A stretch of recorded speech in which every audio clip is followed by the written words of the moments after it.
অসংখ্য সুধীজন সকলকে নমস্কার জানিয়ে আমি কিছু কথা বলবো। আমার পক্ষে, আমার মতো ক্ষুদ্র মানুষের পক্ষে এই মহাপ্রাণের সম্বন্ধে কিছু বলা খুবই বাতুলতা। তবু আমি চেষ্টা করব আমার স্বল্প আয়াসের মধ্যে আমার শ্রদ্ধাঞ্জলি নিবেদন করতে।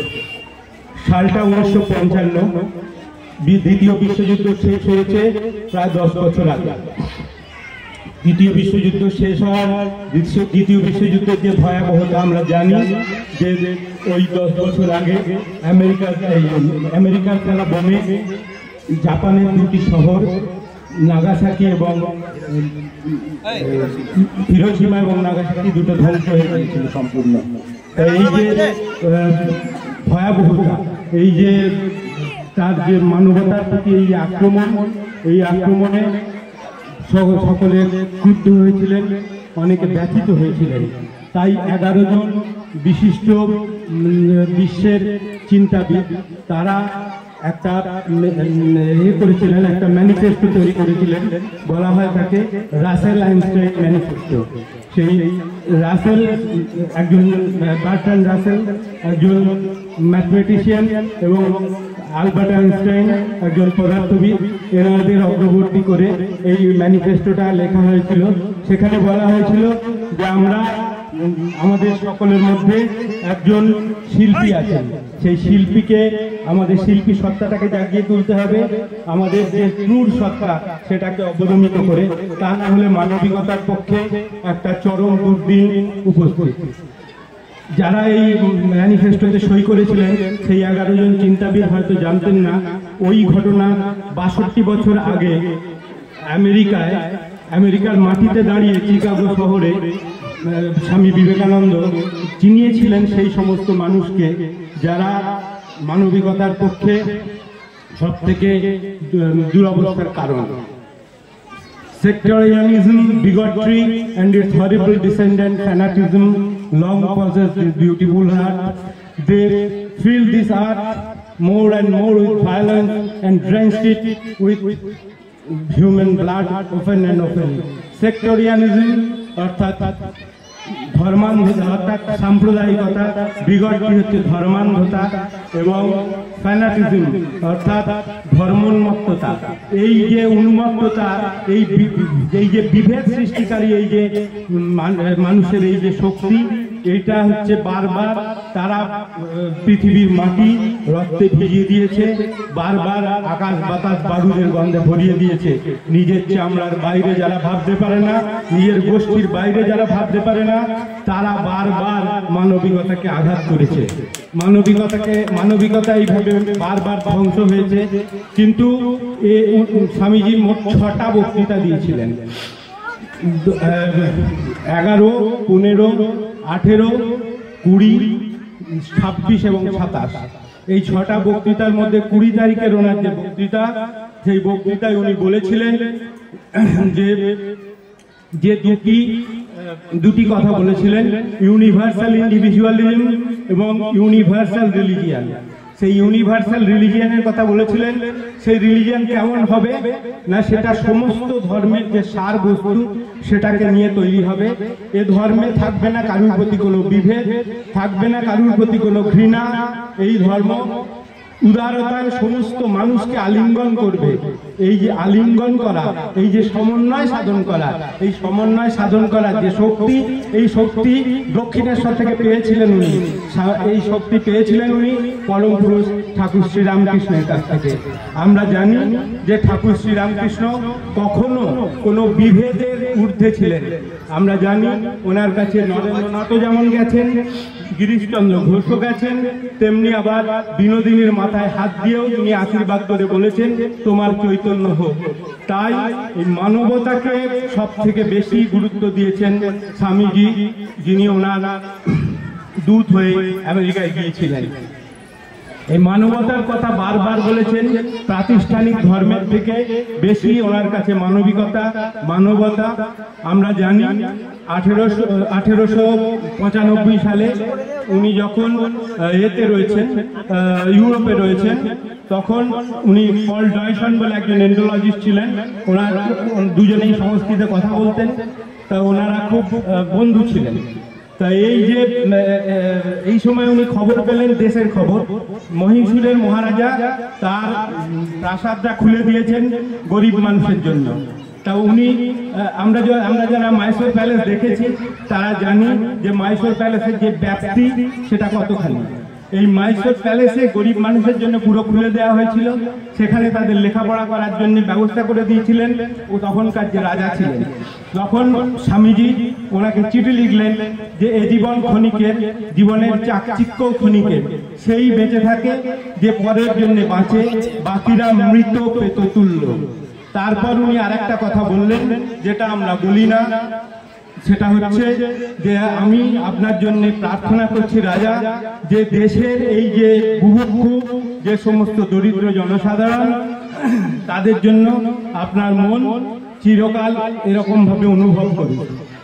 স্বামীজির সমস্ত লেখায়, সমস্ত বক্তৃতায়, সমস্ত চিঠিতে এই মানবিকতার গানই গেয়ে গেছেন, মানুষের পাশে দাঁড়ানোর কথা বলে গেছেন।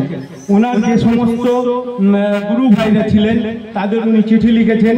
উনি শিকাগো পরবর্তী সময়েও লিখেছেন, শিকাগোর আগেও লিখেছেন। উনি লিখতে একবার উনি ব্রহ্মানন্দকে চিঠি লিখছেন, ছেড়ে দে তো ফিলোজফি, জীবনে যদি একটা মানুষকে একদিনের জন্য শান্তি দিতে পারি তবে জানবি সেটাই আসল, বাকি সব ঘোড়ার ডিম। এখানেও স্বামীজিকে অন্তরে রাখা ছাড়া আর উপায় থাকে না। যদিও আমরা কিন্তু প্রথমে ওনাকে অন্তরে রাখিনি, আমরাই বলেছি বিবেকানন্দ। আমরা ওনার মৃত্যুর পরেও আমরা ছেড়ে দিইনি। ওনার মৃত্যুর পরে আমরা ওনাকে বলেছি দ্য মিট ইটিং স্বামী অফ বেলুর ইজ ডেড। ঠিক আছে, আজ হয়তো আমরা ওনার মূর্তি উদ্বোধন করছি, ওনার ছবিতে দেখে নমস্কার করে আমরা পবিত্র কর্তব্য সারছি, কিন্তু ওনাকে চরম কষ্ট বাঙালি দিয়েছে। যাই হোক, আর উনি আমাদের মনে রাখতে হবে উনি যে সময় ছিলেন সে সময় কিন্তু দেশটা ছিল পরাধীন। দেশের এই সময়ে দেশের যে বিপ্লব আন্দোলন তাকে উজ্জীবিত করার কাজে উনি ওনার বাণী প্রচণ্ডভাবে কাজে লেগেছে। উনি 1897 দেশে ফিরলেন। মাদ্রাজে প্রথম বক্তৃতা বললেন, আগামী 50 বছর দেশ ছাড়া আর কোনো দেবতা নেই, সমস্ত দেবতা ঘুমিয়ে পড়েছে, জেগে আছেন শুধু আমার দেশ, তার হাত এবং চোখ বহুদূর পর্যন্ত প্রসারিত।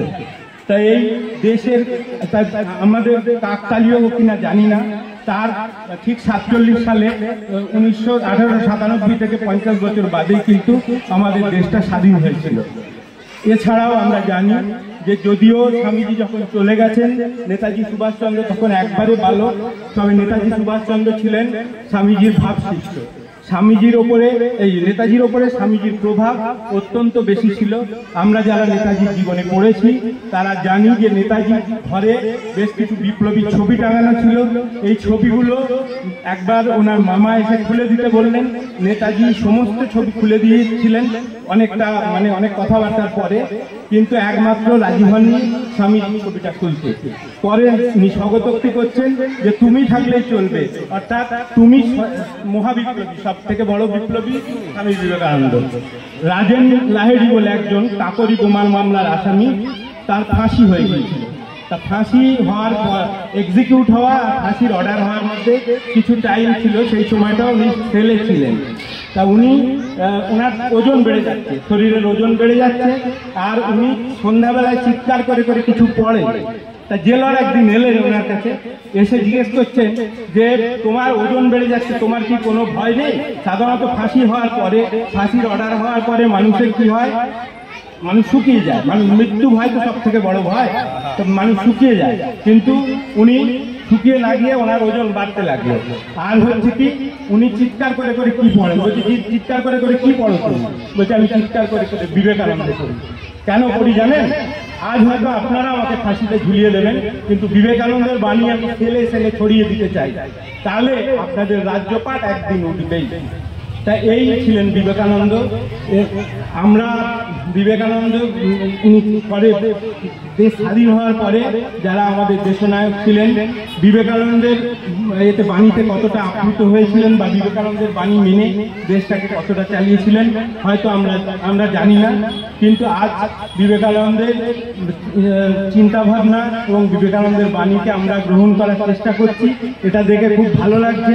তবে একটা কথা মনে রাখতে হবে যে বিবেকানন্দের শুধু মূর্তি উদ্বোধন আর ফটোতে নমস্কার করে আমাদের পবিত্র কর্তব্য সারলেই হবে না, আমাদেরকে বিবেকানন্দকে অন্তরে গ্রহণ করতে হবে, আত্মীকরণ করতে হবে, তার আলোয় আলোকিত হওয়ার চেষ্টা করতে হবে এবং তার মতে তার কথা নিয়ে চলতে হবে।